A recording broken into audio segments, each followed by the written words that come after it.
Hi Joyce, welcome to our channel. Would you like to introduce something about your background, please? Sure. Hi, I'm Joyce. I'm from Australia locally now, but I actually moved to overseas when I was 14 years old. So yeah, and You were a student then. yeah, correct. So I'm very like a little student, I would say. Yeah. So I get educated in Japan and Australia, and also I've been working as an education migration agent for more than 10 years now. You have been working as a student agent in the last 10 years. Yes, correct. Yeah. Okay, right.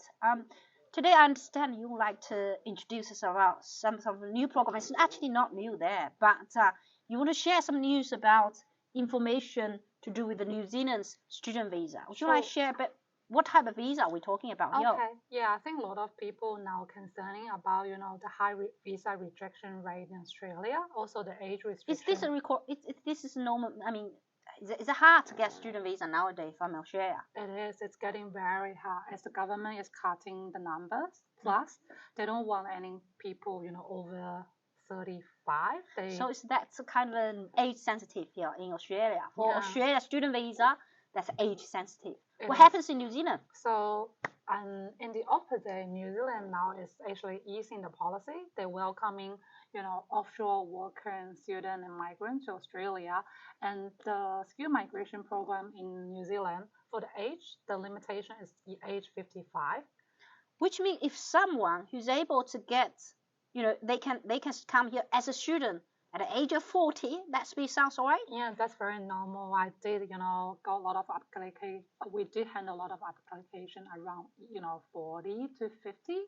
So when people, with that age. Even 40 to 50, they still able to get student visa from New Zealand then? Correct. Yeah, that's one thing really attractive. So they don't put I think no matter what age you are, if you feel like you want to move to overseas to start a new education, to bring your family, the whole family, your wife and kids, then New Zealand is a perfect place to be.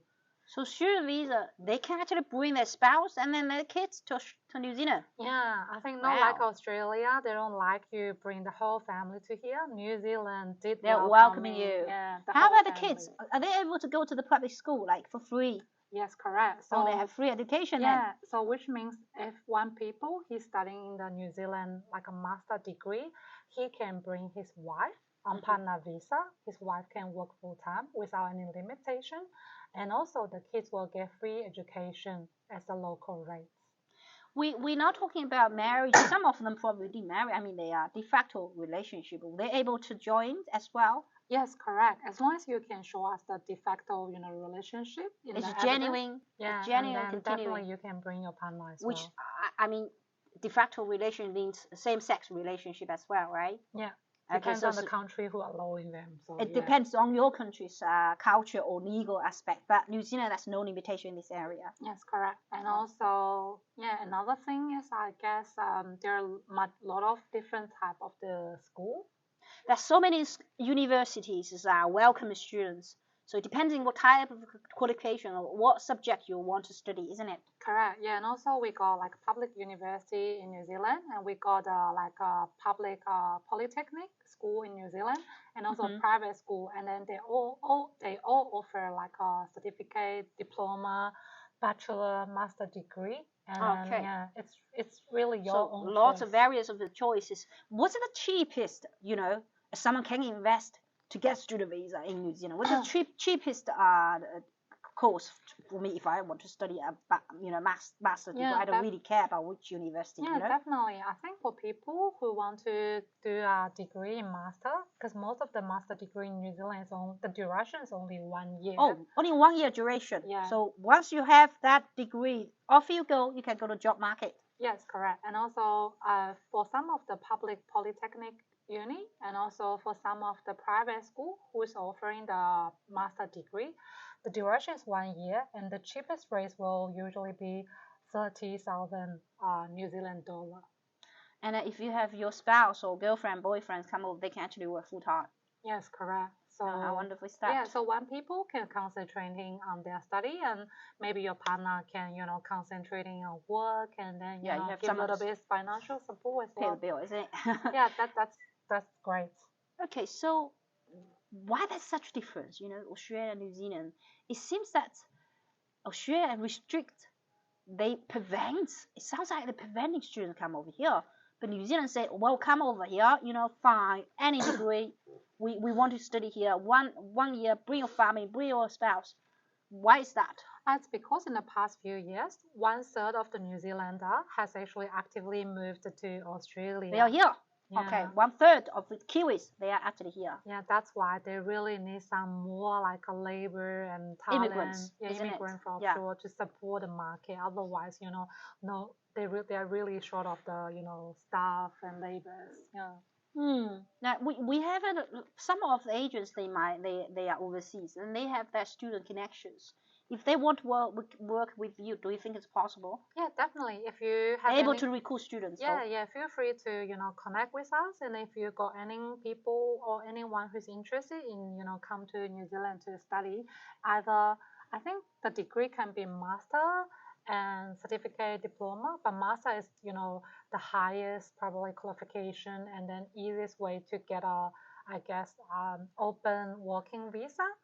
Because once you finish a 1-year master degree in New Zealand, then you can apply a 3 years working visa to stay in New Zealand. So 3 years working visa after graduate at 1 year master degree. Correct. Isn't it? And then during that 3 years, as long as I think once you can find a job in like a certified accredited job, like a sponsor, genuine sponsor, then and you got a job offer, then we can apply the New Zealand PR for you straight away. So which means you can get job anywhere. Now you can be a cleaner, you can be fine. But if you want to apply permanent residency, right? If you want permanent residency, you need to that employer themselves need to be accredited. Yes, correct. And like genuine good size of company.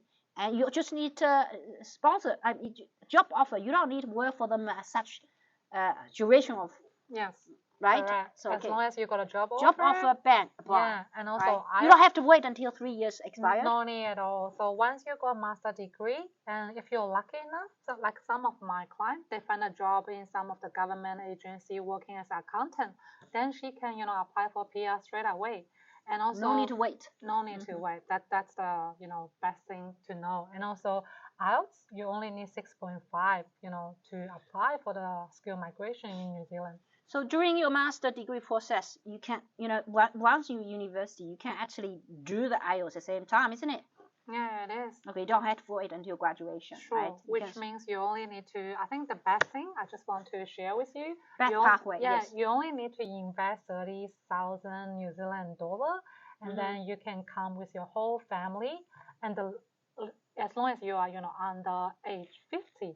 So everyone got a, possibility to come. So it's like investment, right? Small amount investment for the brighter future for yourself, your spouse, and your kids, right? Definitely. For the generation to come. You need to really think about if someone has not, they are not ready to invest, then probably then it's not suitable for us. Definitely. And also, I think depends on the country where you're coming from. Like if you come from Korea, Japan, or China. One more thing, for this master degree, you don't have to have an IELTS. You don't have to have an English report in advance before applying. Correct. All you need to do is the school can do the English skill test for you, so you can come to New Zealand to study the English course, academic. We will say EAP program, English for academic purpose first, and then you continue your master. So they have is no required for New Zealand student visa. It's not the requirement before you apply. You can actually complete it use that internal English classes, right? Yes, correct. That's the best. Surely able to pass if you are in an English-speaking country. As long as you just keep your attendance, you do your assignment, you do the exam. Passing school, then you can continue to a master degree. How people want to come to Australia? They still want to come to Australia for whatever reason. Is there a pathway, a clear pathway for students who studied English in New Zealand and come to Australia in the future? As everyone knows, New Zealand and Australia is, I would say it's one country or one hometown. So as long as you got a New Zealand, I think once you got New Zealand PR or citizenship, so it's gonna be really easy for you to come. And also, if you finish a degree in New Zealand, once you try to apply another student visa in Australia from New Zealand directly. Much easier. It's much easier. Much easier, because they recognize your qualification. It's highly trusted because you already have the proven study record in New Zealand. And if they have work experience in New Zealand, that's recognized in Australia as well. Definitely. Yeah. And all this qualification is under the pretty much the similar, I guess, qualification recognition structure.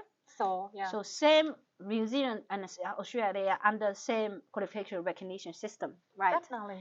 And New Zealand passport holder, they can come work and apply Australia citizen if they come to work in Australia, right? For New Zealand citizenship, you don't need a visa. You don't need a visa. You don't need a visa. You can just get a ticket and fly to Australia. Yeah. Upon arrival, you have a 444, but then you later on can apply citizenship, Australia citizen. Definitely. This is really clear pathway for someone who did not meet requirement of Australia student visa or Australia work visa requirement. They can actually go to New Zealand first, work there a few years, then decide if they want to come to Australia. Yeah, definitely. I think New Zealand now is, pretty, the number of the international students is booming from various countries, such as China, India, Brazil, or any country. So they are really multicultural. Yeah, it is very multicultural. And also, in addition, if your English is not good, you can't get IELTS report, then maybe you can think of New Zealand to do your LE course or maybe your EAP program. Yeah. Wow, this is amazing. This is ever heard. I think we don't have enough promotion. That's a problem. But any student agents in any of the countries, if you have access students and you want to work with us, simply leave a comment and send an email to us. We can talk to you how to promote this program to the wider community, and so people can benefit from it. Yeah. What do you think? What type of clients you don't recommend at all? So far, to be honest, I think everyone can apply for this program. We don't have an age limitation. Correct. So for people who is or English requirement, above 18 and then under 50, as long as you have the and then just go for it. Yeah, but I think we will limit it to candidates who has that they don't have an open-minded. They are not open-minded. I think we're not going to take applications where candidates they don't believe in themselves. True, if you are very undecisive, very doubt about a lot of things, then maybe it's not suitable for you. You don't know, you doubt, and you just think you're going to mess it. You're not able to find a job. You're not able to complete a degree. You're not able to do anything. Then I think this is not what we are looking for. I think as long as you have 1 year tuition plus a 1 year living expense, so I would say 60,000 New Zealand dollar, then I think everyone is welcoming to participating and applying for this program. I think this is brilliant and amazing opportunity for students around the world. This is really good in terms of long-term speaking. Definitely. That Australia, New Zealand is really safest country. I can see that's in current situation. Yeah. And then you can access to not just New Zealand but Australia job market as well in the future. Of course, the land itself and the prospered society here. Yeah. And I believe that some of you, if you're thinking about life transition, think about you probably don't have opportunity in your local area, that you are considering investing some of your savings into new education, new country, speak with us. Of course, if anyone you are not decided yet, you want to discover, study this area, please leave a comment below or subscribe our channel. Thank you very much, Joyce. Thanks, to Joanne, come to our for channel. inviting me. Yeah. Okay, thank you. Just bye.